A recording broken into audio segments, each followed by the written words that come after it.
First time lang po na iyak siya sa harap ko po. Marami dito. Tara na. Uy! Ba't ka umiyak?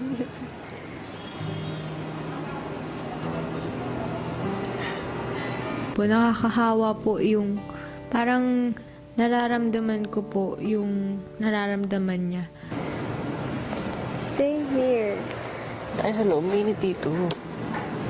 Are you okay? Gusto mo na mo?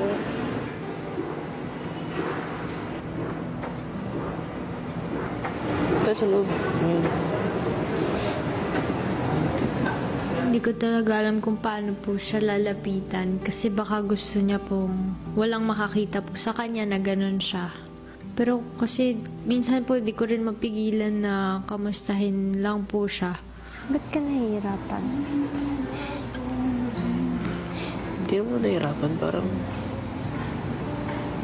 sobrang ano ko kasi. Lambot ko ngayon kasi namiss ko na yung family. Hindi ako ganun katibay. Ayoko na makita ulit na ganyan ka. Kaso, hanggat di mo ginagawa yung gusto mo talaga, maulit din. Gusto mo na mauwi.